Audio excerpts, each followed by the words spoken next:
Game of the Year 2022 was a massive deal. It was between two giant games that both deserved to win, but ultimately, Elden Ring came out victorious. Elden Ring released to critical success, with a lot of 9 and 10 out of 10s. And while I was also in that honeymoon phase, I thought it was the best game ever. But we're nearing 2 years now. So how does the game hold up? The game starts with the traditional character creator that FromSoft is known for. After that, you head forward to fight a boss almost immediately. It's a scripted death, but if you kill it, you get a nice reward. After you die, you awaken in a cave where you're presented with a choice. Either jump down the hole to do the tutorial, or continue out into the world. For what it's worth, I think the tutorial was excellently done, aside from accidentally being able to miss it. Once you arrive in Limgrave, your eyesight is probably drawn to 3 places: the Erd Tree, the lake to the right, or the church straight ahead. But you can see it's guarded by a tree sentinel. The best part about this game is that it doesn't tell you what to do, other than to follow where the sights of grace are pointing. There's no real direction. This allows the player to have discoveries all by themselves and having them feel special.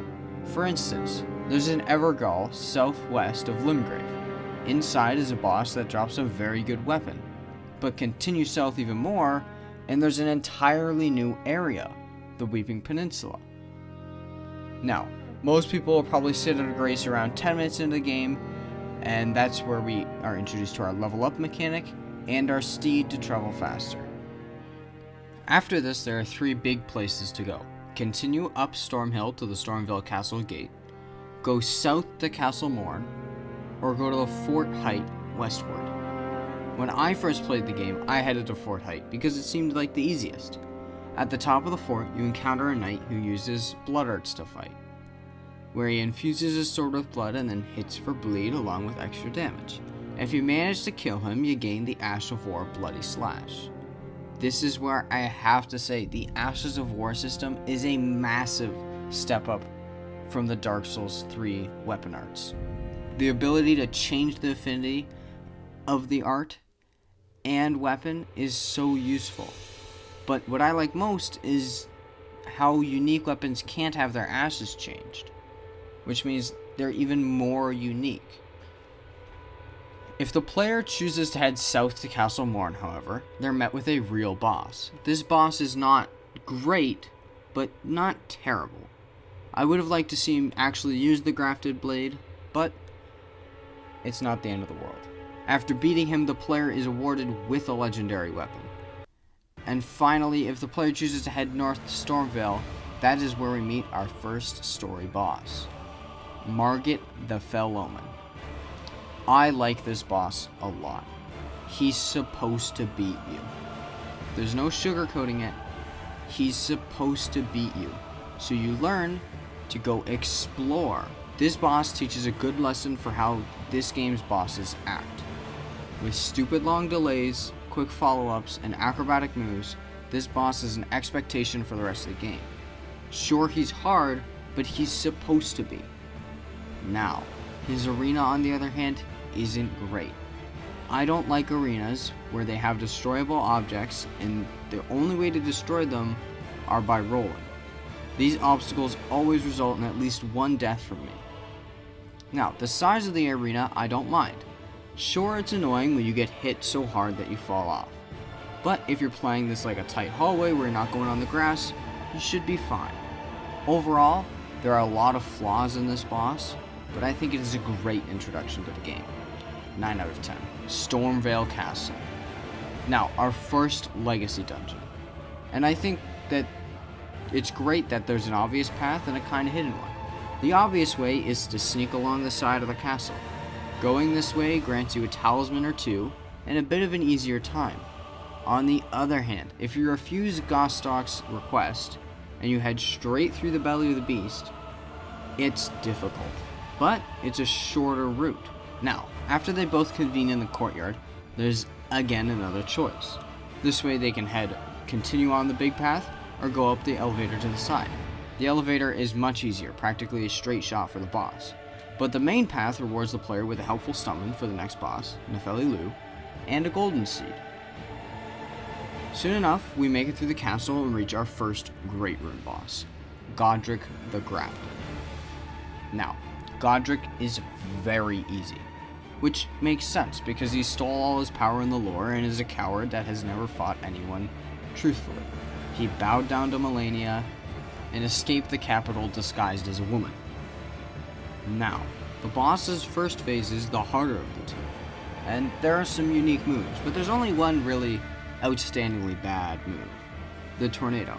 Now, this tornado has a telegraph, but if you don't react almost immediately, it's gonna hit you. The redeeming factor is it doesn't really do a lot of damage, and after you lower his health to half, he decides to cut off his arm and graft a dragon to it. Now, this phase is easier if you stay offensive. The damage may be bigger, but so are the openings. Most of his new moves are good, aside from a few. The first is the grab. It just has a longer reach than is expected, but the other move is worse. He burns the ground in front of him while still moving and turning, so the only way to avoid it is to run away. Overall, this first Great Rune boss is a pushover, but I think that was kind of the point. So I'm going to give this boss a 9 out of 10. Despite its flaws, this fight is always one of the most fun in the game. Now, after beating Godric, we can move on to our next area, Liurnia of the Lakes. Liurnia has 3 main parts: the land to the east, the highway to the right, and the lake in the middle. Let's start with the lake in the middle. This is a vast body of water, with tons of shrines that have smithing stones scattered all around. Now, right in the middle is the Academy Town and entrance to Raya Lucaria. On the eastern side is the highway that leads to a minor Erdtree and the Ulahai ruins. Along with a few dungeons and enemy camps, it's pretty easy. Finally, on the west side is the path to the village of the Albanurics, where we can get half a medallion, and we can also travel north to find the 4 belfries, and even further north is the Caria Manor. Inside the Caria Manor is another legendary armament, along with a unique reskin of the boss, Loretta. Loretta is easy, and after we travel forth to the 3 Sisters and talk to Ranni the Witch, that's pretty much except for the quest Selvus gives us. Raya Lucaria is most likely the second legacy dungeon that the player will encounter. We can't enter without a key, so there's a map at the front door which leads us to one. It's hidden behind a dragon. I do like how it's not mandatory to defeat the dragon for the key, but the fight is pretty simple like most dragons, so it wouldn't be a problem if it was. After gaining the key and heading into Raya Lucaria, there isn't very many paths to choose from before reaching our first boss. So, the Red Wolf is an okay boss. Sure, it's annoying, but it has almost no health, so it's pretty easy to kill. And this was a pretty unique boss. I hope it isn't used at all. Heading out of the dog's room, we can head left or right. Left leads to the rooftops of Raya Lucaria, and there's a bunch of little trinkets and staves together. However, to the right is up to the Great Rune boss, Rennala. Rennala is like the Deacons of the Deep for Phase 1. Attack the children before attacking her. The second phase, however, is really annoying. Nobody likes magic users. But imagine a magic user that constantly runs away while spamming projectiles and summoning other enemies to attack you, because that's all this fight is. If you don't stun her, she will stun lock you and one-shot you. But again, she has almost no resistances, so it's pretty easy to kill her with melee attacks. Just don't fight her with magic, because she has an 80% absorption. Overall, this fight is forgettable, especially for a Great Rune boss. 6 out of 10. After that, we can head north to the Bellum Highway. If you have both halves of the Dectus lift, the player can skip the next boss. Otherwise, they have to climb the ruin-strewed precipice and face off against Magma Worm Makar. I don't mind this fight. The arena is big, it's expansive with only one real obstacle, and that can be used to the player's advantage. The player has most likely faced either none or one worm before finding Makar. So I think it's very nice that this arena is so expansive for him to move around and really show off all his moves. After beating Makar, the player can proceed to the Atlas Plateau or Mount Gelmir, or could backtrack to Caelid. Personally, I think it's time to talk about Caelid.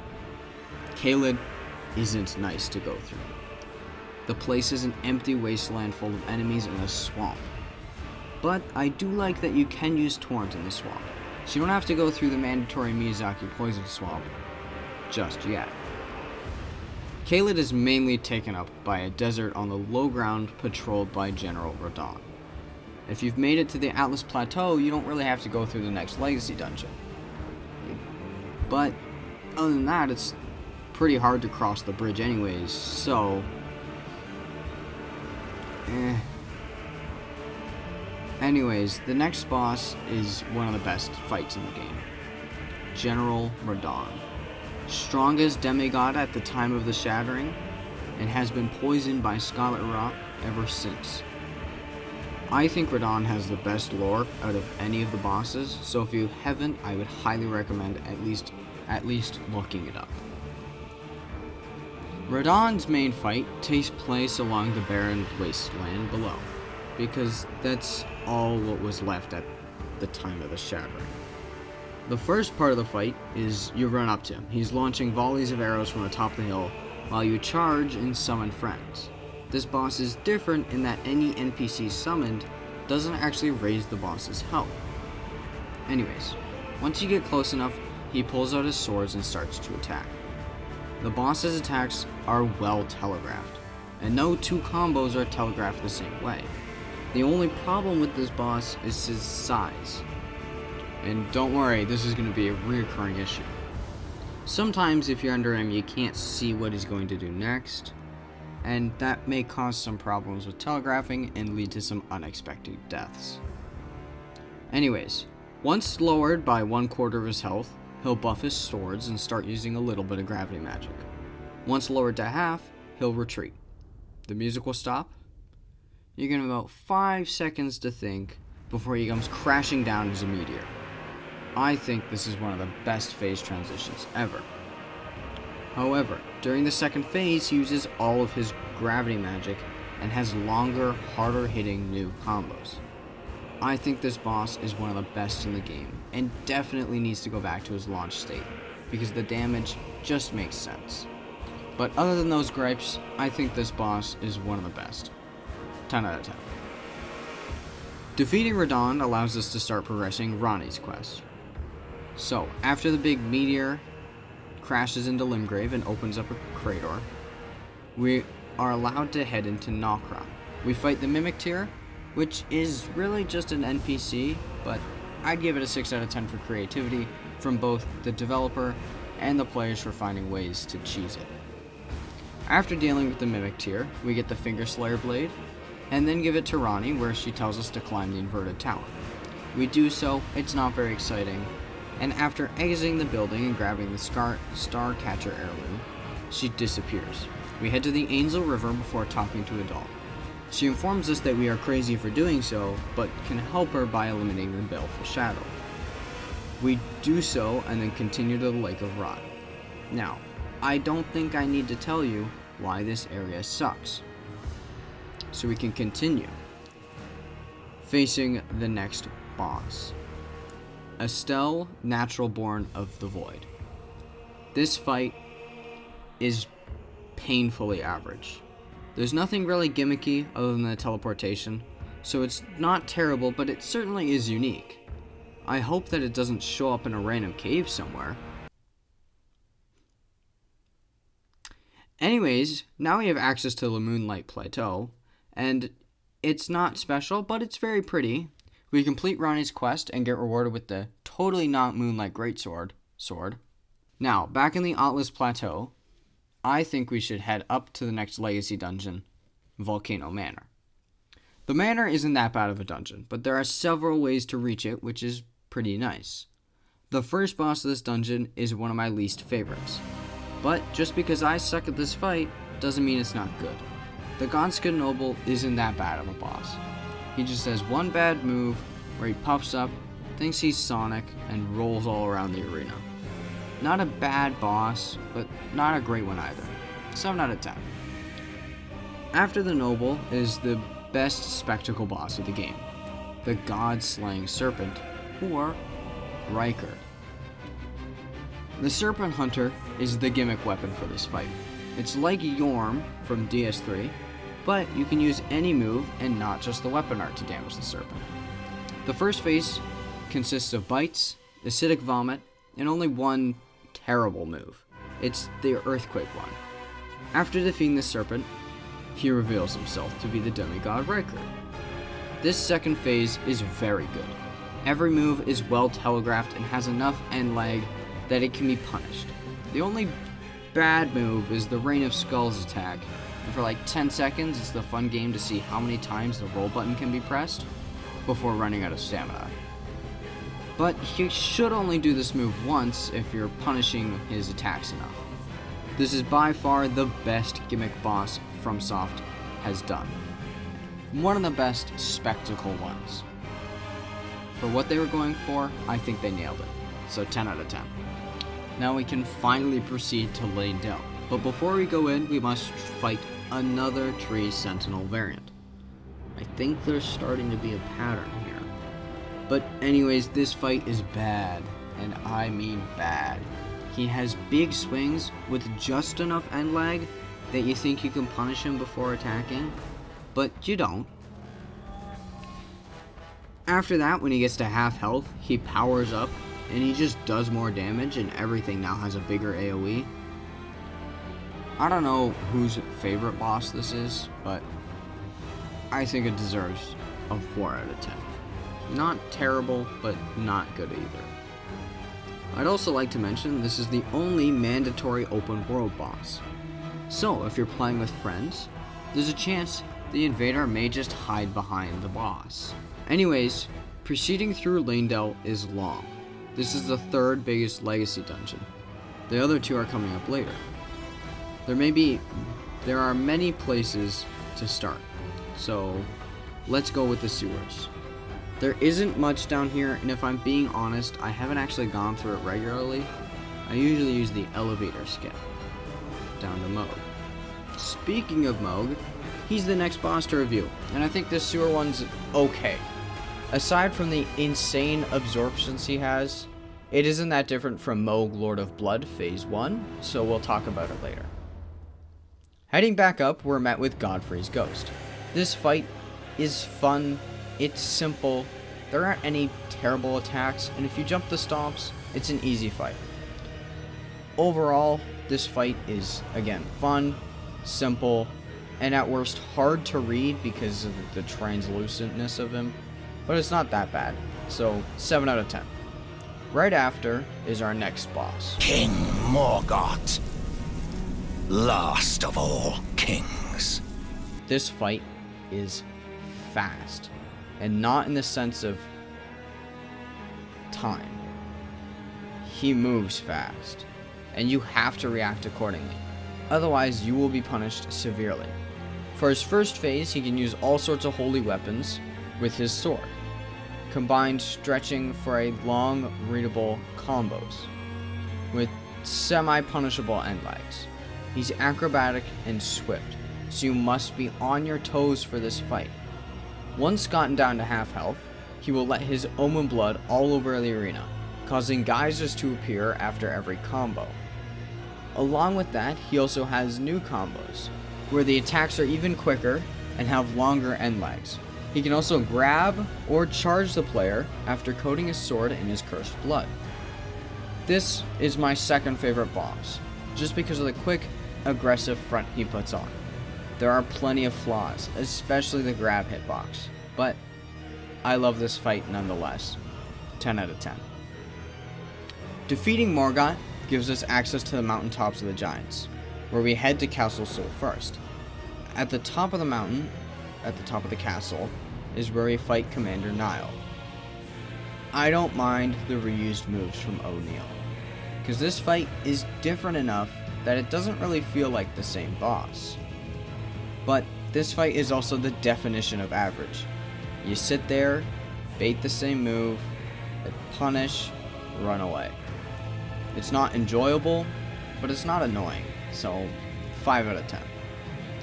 We get the other half of our secret medallion, and this is now where we reach the consecrated snowfields. The snowfields aren't that bad, but now we decide where to go next. Mohg's Dynasty or Miquella's Highlight Tree. Mohg's Dynasty is what we'll cover first. This legacy dungeon is like a straight line to the boss.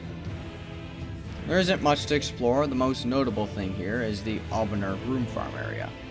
Other than that, there's only one thing left. Mohg, Lord of Blood. This fight is very well done. All the attacks flow, have the delays like they feel they should, and there's no long windup just for being long. Most of the trident attacks are super well telegraphed and strung together nicely. After getting him to around a third HP, he does this phase transition attack, where if you don't have the correct tier in your physics flask, he will do a lot of damage to you. My only complaint is that the tier should protect from all the damage fully, especially since you don't get stunned or there's no visual indication that your health is going down. So if you didn't know, you might actually die or get injured massively. Other than that, his new moves in Phase 2 are also well telegraphed and build on his already massive move pool. The Blood Flame now gets sprayed all over the arena, which means that the player has to be more careful with their positioning. Overall, no massive complaints, and I can see why this is a lot of people's favorite boss. For me, it's numero 3. Another 10 out of 10. We're going to leave the Highlight Tree for a little bit later, and now move on to Flame Peak, and its disaster of a boss. Fire Giant. This is one of the worst designed bosses I have ever seen. Why was it even made? One word: spectacle. This word can basically summarize the entirety of the game. And I like the other spectacle bosses, like Rykard and Radahn. So why do I dislike this one? Because those bosses, you could at least retreat to see what they're doing. For Rykard, the camera pans out, so you can see the entire boss. For this boss, the camera's a mess. It relies almost on all of the same audio cues for telegraphs. And those cues are almost all the same, so it doesn't work. For Phase 1, you're supposed to attack his left ankle until the splint breaks and he rolls away and reaches for his fire powers. The problem is I haven't found the damage barrier to do this. I find it so infrequent that I don't know when it's going to break and when he's going to roll. And after the roll, his fire powers are telegraphed okay, but not great. Once he rolls, you can see most of him. Another problem is his health pool. I get that he's a giant. I get that his health pool needs to be big. But it's 42,000. For reference, Radahn, the biggest demigod, has only 9,000. Melania, who's a later game boss, has only 33,000. And the final boss of the game combined has 35,000 split between 2 bosses. And this fat fuck has almost 7,000 more. I get that a part of the boss is spectacle, but it's not the worst part. You can get bonus damage if it's on the correct leg, but he's constantly rolling away, so once you reach it and get one hit, he runs off. Finally, once the second phase activates, he loses part of his health and is now down on his hands and knees. You would think that it would be better than the first phase since you can see the entire boss. But it's not, because he's rolling all the time. It's like a wild goose chase, except the goose is built like a semi-truck and you have to kick it 10,000 times before it dies. This boss is shit. I think that the player enjoyability should come before spectacle. And they have done giant big beast bosses before, like Ceaseless Discharge, or Giant Lord, or even Madir. These bosses are great, much better than this one. I think a way they could have fixed this is make Phase 1 like Ceaseless Discharge and Giant Lord. Make him try to attack you while you're standing on a cliff, and you have to dodge and attack his arms or something. Maybe make him throw in some fireballs in there, seeing as he is the fire giant. And then for phase 2, maybe he breaks the cliff and you fall down, and now he's on his hands and knees, but in a space where he can only roll left or roll right, not all over the place. As this boss stands, it gets a 0 out of 10 for me. I also would like to mention that at around 25 vigor, which is what I had for the end of Dark Souls 3, he one-shots you.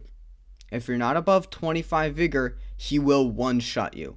Just thought I'd put this out there. Okay, going forward to Crumbling Pharaoh Missoula. And fuck! This next boss isn't any better. The boss is the Foreskin Duo. It's even worse somehow. This boss is a gank done terribly. Remember the Godskin noble from before? Well, now he's invited a friend. These bosses alone are okay. I'd say both of them are around a 6 out of 10. But together, these bosses are terrible. The easiest boss to compare this to is Ornstein the Smell, but I haven't fought them yet. I'm close, but I'm currently on my first playthrough of the game, and expect something about that soon. Anyways, I'll compare it to another boss that I like, and it's a double boss. The Demon Prince's first phase. The first change that is terrible is that there's a singular health bar. This would be okay if that was half and the other half was the other guy, but it's not like that for some reason. You have to kill both of them, and then one more, and then hit the final one like twice. It's absurd. This fight would greatly benefit from 2 different health bars. Also, for the Demon Princes, one is attacking you up close, and then one is attacking you from farther away. Those ranged attacks are telegraphed very well, so you know when to dodge even if you can't see the other demon. It's almost a rule that for a double boss fight, either one is fast and weak, with the other being slow and strong, or one is melee and one is ranged. This seems like it would be all, but it isn't any. You would think that the aggression would be lowered, but no, they both practically attack you at the same time. You might also think that the big one would be slower, but no, he's faster and is the heavy hitter. If it couldn't be bad enough, they also both have frame perfect activated fireballs for when you drink a flask. That's not a joke. Anyways, these bosses get a -1 out of 10 because it's worse than the fire giant and deserves that.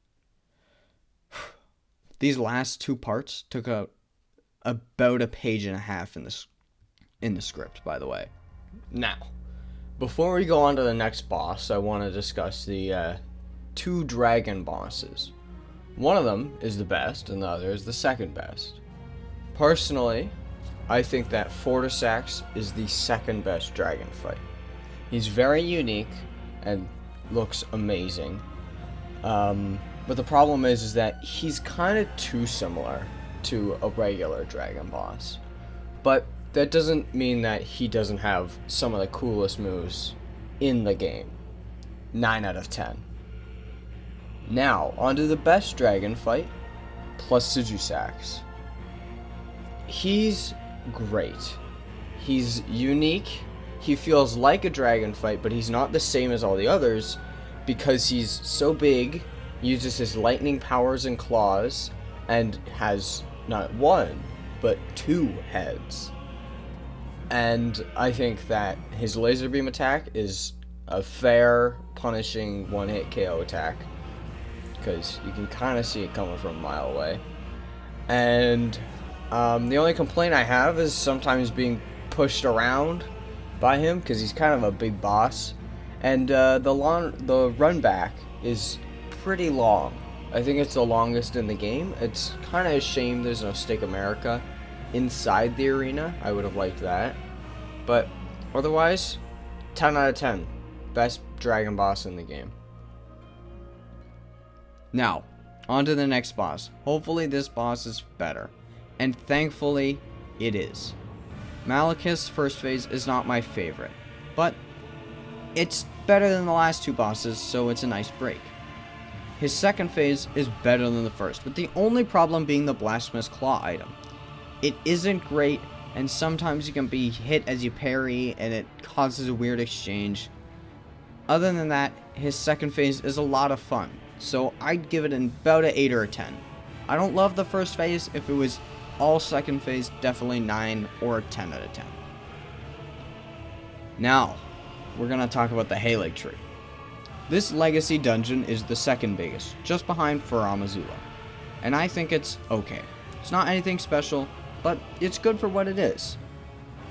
The next boss is Loretta, again. I don't mind this reuse because it kind of makes sense, and it's just like a more difficult version of the first time you fought her. But since it's a reskin, I'll give it 7 out of 10. I like the new moves, and I love the added difficulty. But I would like to make a controversial statement now. Difficulty doesn't equal fun. I could design a boss that immediately kills you and has 1,000,000 HP. It's difficult, but it definitely isn't fun. Now, I would like to turn my attention to Malenia. She's difficult. It doesn't belong in this game. She would fit better in Sekiro. I don't mind her combos, but I would also like to mention some things. 1. If she hits a shield, she heals. If you fully block damage from a shield, she will still heal %. 2. To dodge waterfowl, you need to be far enough away from the start, or dodge through a tiny frame window. 3. Her healing is proportional to damage, but it's so high that it's just unfair. Now, I think that this fight would have been more enjoyable if she didn't heal. But I think she should have some healing. At least, maybe none for the first phase, and then some in phase 2. Or her healing could be toned down.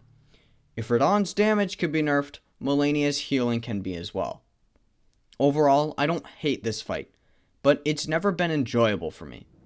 7 out of 10.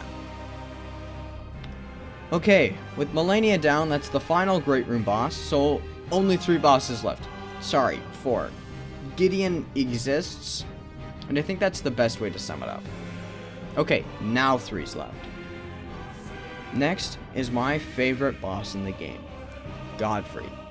The first phase is almost the exact same as Gold Godfrey, and around halfway through, he just now stops and the AoE is the entire arena.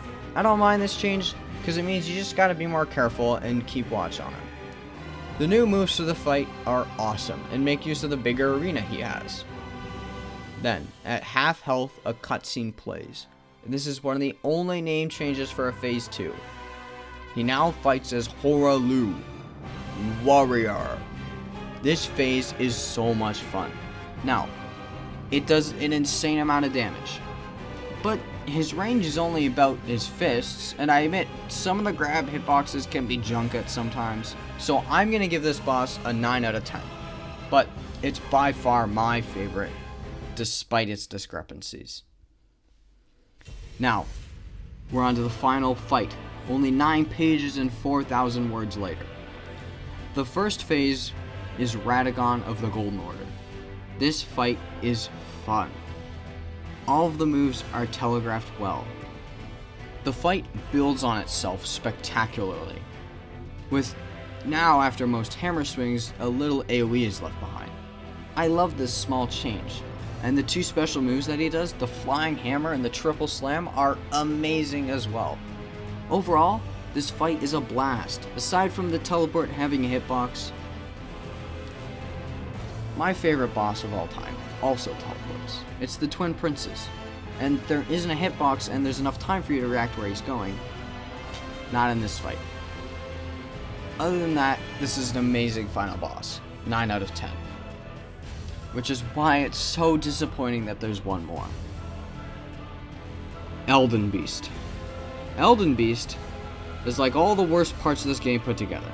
He has delays for the sake of delays like Margit, spammy magic like Renala, bad grab hitboxes like Horalu and Godfrey, running away like Fire Giant and Radagon, stupid absorptions like Sewer Moog, quick attacks that are not amazingly telegraphed like Morgoth, massive AoEs like Draconic Tree Sentinel, and finally, an arena way too big for it, like Radon. I think the only thing this fight is missing is a poorly balanced gank. Overall, this boss is a dumpster fire that would have been solved by one thing. Just let us ride Torrent through the arena. It would have been so poetic. Anyways, for the rest of my thoughts about the rest of the bosses, please look in the description below. Now, for a few more of my own thoughts. The music in this game is spectacular. Definitely one of my favorite OSTs. I think for me it goes probably Hollow Knight, Dark Souls 3, Elden Ring. But it won Game of the Year, and I'm pointing out how bad it is. And I think it deserved to win Game of the Year. I think Game of the Year isn't about how many games you sell, or how quickly your load time is, or how great your graphics are. While all those things are nice, I think Game of the Year is really about who revolutionized gaming this year. Because this year it was Baldur's Gate 3. And while that game had good graphics, quick load times, it was a revolutionary game. It had game developers coming out and saying, we can't do this. We can't make a game this good. So don't expect that from us. And I think we should. We should start expecting stuff like that from people. Because Baldur's Gate 3 showed us what's possible with this next generation of consoles and these superpowered PCs.